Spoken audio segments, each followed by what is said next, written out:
Hi hello welcome to Big TV. నేను మీ గౌతమి. ఈ మధ్య కాలంలోని ఇన్ఫ్లుయెన్స్, ముఖ్యంగా ఈ యూట్యూబ్ ఛానల్స్ రన్ చేస్తున్న వాళ్ళని జనాలు ఎంతలాగా అభిమానిస్తారో మనం చూస్తూ ఉన్నాం. వాళ్ళకి వేలల్లో లక్షల్లో సబ్స్క్రైబర్స్ అని కూడా మూటగడుతూ ఉంటారు. ఇదే కాకుండా దాని నుంచే వాళ్ళకి ఇన్కమ్ రావడం, వాళ్ళు అభివృద్ధి చెందడం కూడా, దాని గురించి వాళ్ళు మళ్ళీ వీడియోలు చేసి పెట్టడం కూడా చూస్తూ ఉంటాం. సో వాళ్ళు ఏం చేసినా సరే నిజంగానే ఉంటాయి కదా, నిజంగానే చెప్తారు కదా, మనం ఏమి మోసపోవాలని చెప్పం కదా అని చెప్పి ప్రజలు కూడా అటువంటి ఇన్ఫ్లుయెన్సర్స్ని నమ్మి అటు బెట్టింగ్ యాప్స్ కావచ్చు, లేకపోతే స్టాక్స్ అని, లేకపోతే బట్టల్లో అని, ఇలా విధాలుగా వేరే అన్నిట్లో కూడా డబ్బులు పెట్టి మోసపోయిన వాళ్ళు ఉన్నారు. ఇక్కడ మనకి ఏంటంటే అమ్మ మాట అని చెప్పి ఒక యూట్యూబ్ ఛానల్ అయితే, ఇంకొకరు పెరుగు పచ్చడి ఆంటీ. ఈ మధ్య కాలంలోని బాగా వైరల్ అవుతున్నారు వీళ్ళిద్దరూ. అండ్ వీళ్ళ వల్ల మోసపోయిన జనాలు కూడా చాలా మంది ఉన్నారు. ఒకరేమో డైట్ తగ్గానని చెప్పి, కేవలం ఫుడ్ వల్లే డైట్ తగ్గానంటారు. ఇంకొకరు నేను ఎటువంటి మోసం చేయలేదు, అవతల అంటే హౌస్ వైఫ్ ఉన్న లేడీస్కి ఇన్కమ్ కోసం నేను ప్రయత్నించానని ఇంకొకరు అంటూ ఉంటారు. అసలు ఇలాంటి వాళ్ళని ఎంతవరకు నమ్మాలి, ఎంతవరకు నమ్మకూడదు, ఈ ఇన్ఫ్లుయెన్సెస్ గురించి ఏ విధంగా తీసుకోవాలి అసలు అన్న విషయాలు తెలుసుకుంది వాళ్ళ మనతో పాటు సీనియర్ జర్నలిస్ట్ దుర్గా వడ్లంనేని గారు ఉన్నారు. Hi ma'am. So YouTube influences ప్రతి ఒక్కరు కూడా ఇంట్లో, ముఖ్యంగా హౌస్ వైఫ్స్ అనుకోవచ్చు, ఇలాంటి వాళ్ళని కరోనా టైం నుంచి కూడా బాగా ఆదరించి వాళ్ళకి లక్షల్లో సబ్స్క్రైబర్స్, లక్షల్లో డబ్బులు కావచ్చు, వాళ్ళ అభివృద్ధి చెందడానికి మనం తోడ్పడుతున్నాం. లైక్లు, షేర్లు, సబ్స్క్రైబ్లు, వ్యూవర్షిప్ వల్ల. సో వాళ్ళు ఏంటంటే జనాల్ని ఈ విధంగా మోసం చేయడం మనం ఏ విధంగా చూడొచ్చు అంటారు? అసలు జనాలు ఎందుకని ముక్కు మొహం తెలియని వ్యక్తులను నమ్మడానికి ఎందుకు ఇంత ఆసక్తి చూపిస్తున్నారంటే ఏం చెప్తారు? అంటే మనిషి సోషల్ మీడియాకి బానిస అయిపోయారండి. ఈ బానిస అవడంలో ఏమవుతుందంటే, మీరు అన్నట్టుగా ఫస్ట్ వీళ్ళు మాట్లాడే విధానం వాళ్ళని అట్రాక్ట్ చేస్తుంది. అబ్బో వీళ్ళు ఏదో కొత్తగా చెప్తున్నారు, వీళ్ళు ఏదో బంగారం కొనుక్కోమంటున్నారు, వీళ్ళు ఏదో చీరలు చూపిస్తున్నారు, ఈ నగలు చూపిస్తున్నారు, తక్కువ కంటున్నారు, అట్లా మొదలవుతుంది. మొదలయ్యాక వాళ్ళు మీరు సబ్స్క్రైబ్ చేసుకోండి, మమ్మల్ని లైక్ చేయండి, మీ వల్లే మేము బతుకుతున్నాము, మీ వల్ల మాకు జీవనోపాధి దొరుకుతుంది, ఇట్లా రకరకాల మాటలు. సో దానికి అట్రాక్ట్ అయ్యి వీళ్ళందరూ మీరు అన్నట్టుగా లక్షల్లో సబ్స్క్రైబ్ చేసుకుంటున్నారు. ముఖ్యంగా అమ్మ మాట అనే ఆవిడ ఆవిడ స్టార్టింగ్లో వేరే రకంగా ఉండేది. తర్వాత ఓకే, డెఫినెట్గా యూట్యూబ్ ఛానల్ వల్ల బాగుపడ్డ వాళ్ళు చాలామంది ఉన్నారు, బాగుపడని వాళ్ళు కొద్దిమంది ఉన్నారు. బాగుపడిన వాళ్ళలో అమ్మ మాట ఛానల్ వాళ్ళు కూడా ఒకళ్ళు. ఆవిడకి ఇప్పుడు మీరు అన్నట్టుగా లక్షల్లో మరి ఎంత ఉన్నారో సబ్స్క్రైబర్స్ ఉన్నారు, ఇన్కమ్ కూడా బాగానే వస్తుంది. ఆవిడ లైఫ్ స్టైల్ మారింది కూడా, తప్పులేదు, ప్రజలకు ఇష్టమైంది, వాళ్ళని వాళ్ళు చూస్తున్నారు, వాళ్ళు మార్చుకున్నారు. కానీ ఈ మధ్యకాలంలో వర్క్ ఫ్రమ్ హోమ్ అని చెప్పి ఆవిడ ఏదో ఒకదాన్ని ఆవిడ ప్రమోట్ చేశారు. ఇప్పుడు నేను ఊరికే చేస్తాను, ఊరికే ఎవడైనా ఎందుకు చేస్తాడండి? ఇప్పుడు కొన్ని ప్రొడక్ట్స్ వాళ్ళు చూపిస్తారు, అవన్నీ కూడా ప్రమోషనే కదా. ఊరికే ఎవడు చేస్తాడు డబ్బులు తీసుకోకుండా? ఇప్పుడు నేను సొంతంగా ఏదైనా తయారు చేస్తే నేను ఊరికే చూపిస్తాను. సో ఆవిడ ఇంచుమించుగా చీరలు చూపిస్తుంది, నగలు చూపిస్తుంది. నిన్న ఆవిడ మాట్లాడిన వీడియోలో ఈవిడ బంగారం కొనుక్కోండి, బంగారం మీద పెట్టుబడి పెట్టండి అని కొత్తలో చెప్తే, ఆ వీడియో నుంచి ఆవిడకి ఫాలోయింగ్ ఎక్కువైంది, యాక్చువల్గా ఫాలోవర్స్ ఎక్కువయ్యారు. సో ఈవిడ మొన్న ఏదో బంగారం పొదుపు చేయండి ఏదో చెప్తే, ఒక ఆవిడ నాకు మా ఆయనకి గొడవ అయిందండి, దీనివల్ల మా ఆయనకి నాకు దెబ్బలాట్లు అవుతున్నాయంటే ఈవిడ నిన్న వీడియో తీసేసింది. ఇక్కడ వీడియో తీసేస్తే ప్రాబ్లం సాల్వ్ అవ్వదు కదా. ఇప్పుడు మీరు చెప్పడం తప్పులేదు, ఓకే పొదుపు చేసుకోండి అని చెప్పడం మంచి మాటే, కానీ దానికోసం అవతల వాళ్ళు కొట్టుకుంటుంటే మీరు సలహా ఇవ్వాలి అంతే తప్ప వీడియో తీసేయటం వల్ల వాళ్ళ ప్రాబ్లం సాల్వ్ అవ్వదు. నెంబర్ 1. నెంబర్ 2, మీకు గుర్తుందా గతంలో శ్రీలంక నుంచో ఎక్కడి నుంచో ఒక ఇట్లాగే, ఇప్పుడు మీరు జాయిన్ అవుతారండి, అది కాయిన్స్ అనమాట, రేర్ కాయిన్స్ తయారు చేస్తాము అంటే, లైక్ ఫర్ ఎగ్జాంపుల్ ఇందిరాగాంధీ గారి ఫోటో అనుకుందాం, ఆ కాయిన్ 24 క్యారెట్స్ మీకు ఇస్తాం మేము, దీనికి మీరు ఇన్ని వేలు కట్టి మీరు జాయిన్ అవ్వాలి, మెంబర్షిప్ తీసుకోండి, మీరు ఇంతమందిని జాయిన్ చేయాలి. అదేమైందంటే మొదలైన కొత్తలో మీ కిందన అట్లా ఒక నెట్ లాగా వచ్చి ఫస్ట్ జాయిన్ అయిన వాళ్ళందరికీ చాలా డబ్బులు వచ్చాయి, లక్షలు కోట్లలో సంపాదించారు. మీకు అది ఐడియా ఉండదు అప్పటికి, మీరు అంటే ఇంకా చిన్నపిల్ల అయి ఉంటారు. అందులో మీకు అంటే పేరు చెప్తున్నానని అనుకోవద్దు, చంద్రమోహన్ గారి అమ్మాయి అది ఆ బిజినెస్లో దిగింది. దిగి ఆవిడ తర్వాత చాలా ప్రాబ్లమ్స్ ఎదుర్కొని ఆఖరికి వాళ్ళు డబ్బులు కట్టి దాంట్లోంచి బయటపడ్డారు. అంటే ఇవన్నీ కూడా ఏంటంటే ఇప్పుడు ఒక స్కాముల్లాగానే ఇవి కూడా. సో నిన్న ఆవిడ చేసింది కూడా అదే, ఆవిడ ప్రమోట్ చేసింది ఏంటంటే, మీరు జాయిన్ అయ్యి మళ్ళీ మీరు ఒక నలుగురిని జాయిన్ చేయాలి, 4 6 ఎంతమందో, మీరు ఒక 40,000 ఎంతో పెట్టుబడి పెట్టాలి. సరే మీకు ట్రైనింగ్ ఇస్తారు, క్లాసెస్ ఇస్తారు, అది ఇష్టమయ్యాక మీరు డబ్బులు కట్టారు అని అంటారు. మీరు అయ్యాక అది వాళ్ళు చేయలేక ఆ డబ్బులు నష్టపోయి బంగారం తాకట్టు పెట్టి ఇంట్లో వాళ్ళకి తెలియకుండా జాయిన్ అయిన వాళ్ళు ఉన్నారు.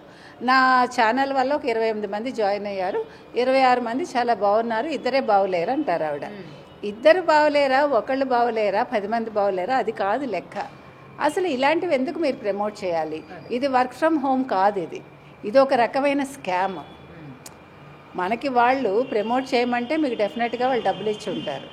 ఆవిడతోటి మాట్లాడిచ్చాను, మా గురువు గారు ఫోన్ చేశారు, గురువు గారికి ఎక్స్ప్లెనేషన్ ఇచ్చాను, దీని మీద ఇన్ని నెగిటివ్ కమెంట్స్ వచ్చాయి, నేను వాటిని తీసుకుంటాను అంటూ అది చెప్పటంలోనే ఆవిడకి ఒక ఉక్రోషం కనిపిస్తుంది. మీరు అసలు ప్రమోట్ చేయటం ఎందుకు, బాధపడడం ఎందుకు? అది ఎదరవాడు అన్నాడని. ఇప్పుడు మీరు ఒక ఛానల్ పెట్టారండి, మీరు పబ్లిక్ ఫిగర్ అయ్యారండి, అయ్యాక మీ మీద ముళ్ళు పడతాయి, రాళ్ళు పడతాయి, పువ్వులు పడతాయి, ఏం వచ్చినా తీసుకోవాలి మనం. మీరు ఎందుకు తిట్టారు, నేను చేసిన దాంట్లో తప్పేంటి, మళ్ళీ దాని మీద ఒక వీడియో చేయటం.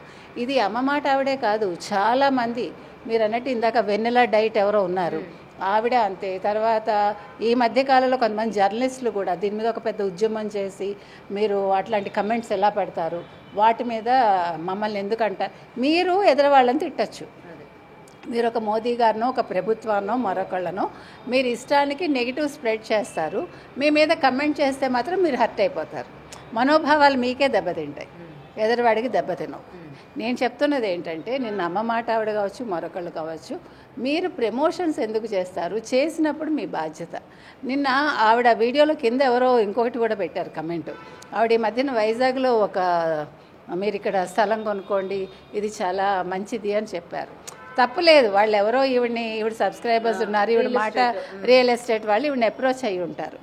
దానివల్ల ఏమవుతుంది, వాళ్ళు ఏమన్నారంటే కమెంట్లో, మీరు ఇప్పుడే సారీ చెప్పేసేయండి ముందేను, మళ్ళీ రేపొద్దున అది ఏదైనా తేడా వస్తే మీకే ఇబ్బంది అవుతుంది. అంటే ప్రజలు ఎంత తెలివిగా ఉన్నారు, ఎట్ ద సేమ్ టైం వాళ్ళు నమ్మి ఎలా మోసపోతున్నారు, రెండు ఒకే చోట మనం చూస్తున్నాం. అండ్ ఇక్కడ ఇన్ఫ్లుయెన్సర్స్ అనే కాకుండా సెలబ్రిటీలు కూడా వాళ్ళ యూట్యూబ్ ఛానల్స్ ద్వారా కొన్ని ప్రోడక్ట్స్ కూడా ప్రమోట్ చేస్తూ ఉంటారు. ఇంత కూపన్ కోడ్ యూజ్ చేసుకోండి, మీకు ఇంత బోనస్ వస్తుంది, లేకపోతే కూడా నేను ఇది చూపిస్తున్నాను కదా, మీరు ఇంట్లో ఈ పరికరం యూజ్ చేసుకోండి అని చెప్పి వీళ్ళు చేస్తున్నారు. ఈ ఇన్ఫ్లుయెన్సర్స్ అని చెప్పి మామూలు జనాలు కూడా ఈ ప్రోడక్ట్స్, నగలు, చీరలు ఈ చూస్తున్న వాళ్ళకు కూడా ఎఫెక్ట్ అవుతున్నారు. మళ్ళీ వాళ్ళకి ఎలా అడగాలో తెలియక, ఏం చేయాలో తెలియక వీళ్ళ కమెంట్ సెక్షన్లోకి వెళ్ళి మేము మోసపోయామని చెప్తున్నారు.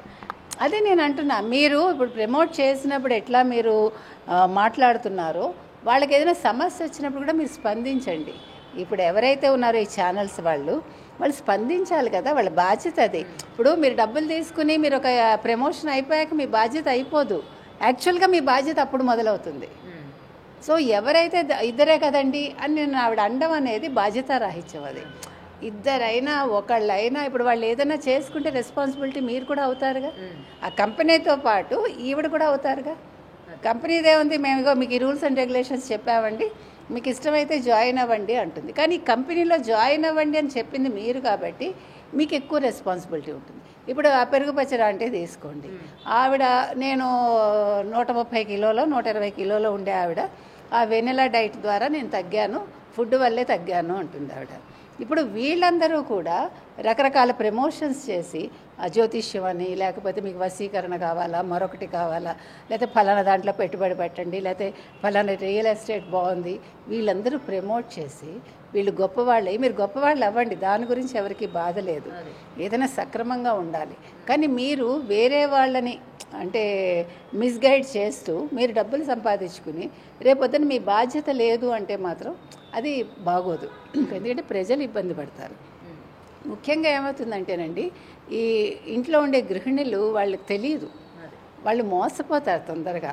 వాళ్ళకి ఎన్నో యాస్పిరేషన్స్ ఉంటాయి, అబ్బా వీళ్ళు భలే చెప్తున్నారే, నేను ఇలాగే కదా ఉండాలనుకున్నాను, ఇలాగే కదా నేను కూడా అనుకుంటున్నాను, ఈవిడ చెప్పింది బాగుంది అని ఇంట్లో భర్తకు తెలియకుండా వాళ్ళు వెళ్తారు, అప్పు చేస్తారు, లేకపోతే చిట్టీలు కట్టిన డబ్బు ఉంటుంటే అవన్నీ ఇవన్నీ, లేదంటే బంగారం తాకట్టు పెట్టేసి మొగుడికి తెలియకుండా అక్కడ వడ్డీ పెరిగిపోతుంది, ఇక్కడ వీళ్ళు మోసపోతారు, మొగుడికి చెప్పుకోలేరు. కొంతమంది చాలా భర్తలు కూడా చాలా సీరియస్గా ఉంటారు, అంటే ఏంటి ఇట్లా చేసావు నాకు చెప్పకుండా, అది పెద్ద యుద్ధం అయ్యి విడిపోయే స్టేజ్కి కూడా వెళ్ళే వాళ్ళు ఉంటారు. లేదు సూసైడ్ చేసుకుంటే ఎవరు రెస్పాన్సిబిలిటీ. మీరు అన్నట్టు నేను వీళ్ళొక్కళ్ళనే అనండి, ముఖ్యంగా సెలబ్రిటీస్ కూడా తప్పే. ఇప్పుడు వాళ్ళు కొన్ని యాడ్స్ చేస్తారు, ఇప్పుడు ఫెయిర్ అండ్ లవ్లీ ఉండేది, ఇప్పుడు అది గ్లో అండ్ లవ్లీగా మారింది. కొంతమంది మేము చెయ్యమని మానేశారు, కొంతమంది చేస్తున్నారు. అదేవిధంగా చాలా ప్రకటనలు అలాగా ఇప్పుడు సినీ సెలబ్రిటీస్ చెప్పి గుట్కాలకి బానిసలు అవుతున్న వాళ్ళే లేరా? ఆ పళ్ళు మీరు చూసారా ఎట్లా తయారవుతాయో? ముఖ్యంగా ఈ బుగ్గల్లో క్యాన్సర్ వస్తుంది వాళ్ళకి, లేదు గొంతుకులో క్యాన్సర్ వస్తుంది. మరి వీళ్ళు కోట్లు తీసుకుని వీళ్ళు ఒక యాడ్ చేసి ఊరికే ఒక పలుకు నోట్లో వేసుకుంటారు అంతే, కానీ నష్టపోయేది ప్రజలు. కాబట్టి మీరు ఏ యాడ్ చేసినా కూడా మీరు ఆలోచించండి. ముఖ్యంగా ఈ ఇన్ఫ్లుయెన్సర్స్ కావచ్చు, లేకపోతే మీరు అన్నట్టు ఈ ఛానల్స్, చిన్న యూట్యూబ్ ఛానల్స్ కావచ్చు, మీరు టెంపరీగా చాలా గొప్పవాళ్ళు అయిపోయి ఉండొచ్చు, కానీ మీ ప్రభావం వాళ్ళ మీద ఉంటుంది. కాబట్టి మీరు 1-2 సార్లు ఆలోచించండి. చేసేసాక ఇద్దరే కదా ఒకళ్ళే కదా అనకండి. మీరు అది కూడా మీ బాధ్యతే. మీరు ఎంత బాధ్యతగా దాన్ని ప్రమోట్ చేశారో, అలాగే ఆ ప్రమోషన్ వల్ల నష్టపోయిన వాళ్ళని కూడా మీరు అంత బాగా మీరు సమాధానం ఇవ్వండి. వాళ్ళకి సైకలాజికల్గా వాళ్ళ ఇబ్బందుల్లో ఉంటే మీరు ఆదుకోవాల్సిన బాధ్యత కూడా మీదే. కాబట్టి ఇంకా మీద ఏదైనా ప్రమోట్ చేసేటప్పుడు 1-2 సార్లు ఆలోచించుకోమని మనం వీళ్ళందరికీ చెప్తున్నాం. అండ్ మేడం, ఇది ప్రమోషన్ వరకే కాకుండా ఇలాగ ఇన్ఫ్లుయెన్సర్ సబ్స్క్రైబర్స్ బాగా వచ్చిన తర్వాత వాళ్ళే ఒక బిజినెస్లు పెట్టడం కూడా మనం చూస్తున్నాం.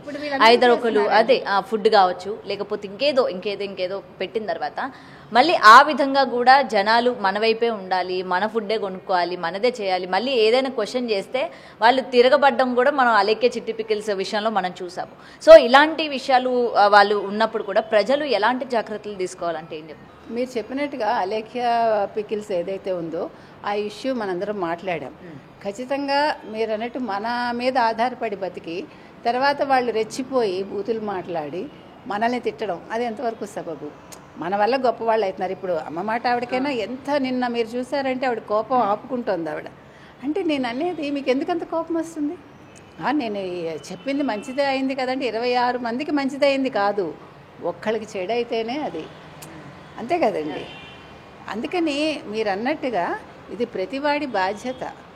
వాళ్ళు తప్పకుండా ఆలోచించుకోవాలి ఏదైనా ప్రమోట్ చేసేటప్పుడు, ఇది నేను చేయనా వద్దా, దీనివల్ల వచ్చే తర్వాత వచ్చే కాంప్లికేషన్స్ ఏముంటాయి, దీనివల్ల ఎటువంటి ఇబ్బందులు వస్తాయి, ఇవి ఆలోచించుకోవాలండి వాళ్ళు ఖచ్చితంగా.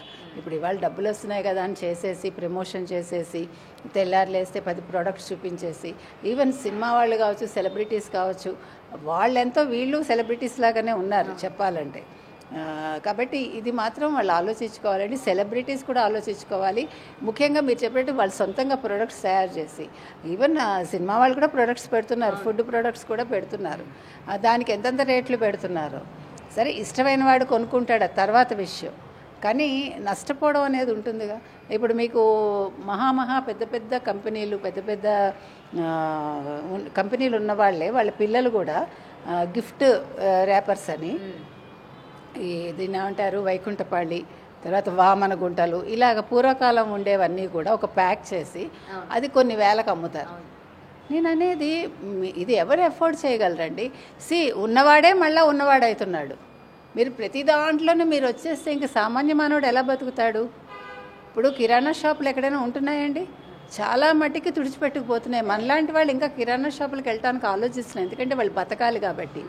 కానీ ఆన్లైన్ వచ్చాక తర్వాత ఈ పెద్ద పెద్ద కంపెనీస్ ప్రతి దాంట్లోకి వచ్చేసాక, చీరల బిజినెస్ వాళ్ళే, తర్వాత నిత్యావసర వస్తువులు వాళ్ళే, ప్రతిదీ వాళ్ళే, చెప్పులు వాళ్ళే, నగలు వాళ్ళే, అసలు అన్నీ మీరే తీసేసుకుంటే ఇంకా సామాన్య మానవుడు ఎలా బతుకుతాడు?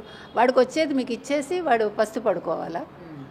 కాబట్టి వీళ్ళు ఏం చేసినా కూడా ఆలోచించాలండి. ఇంత రేట్లు పెట్టేసి మేము గొప్పవాళ్ళం కాబట్టి ప్రజలు కొంటారు అనుకోవటం కూడా పొరపాటే.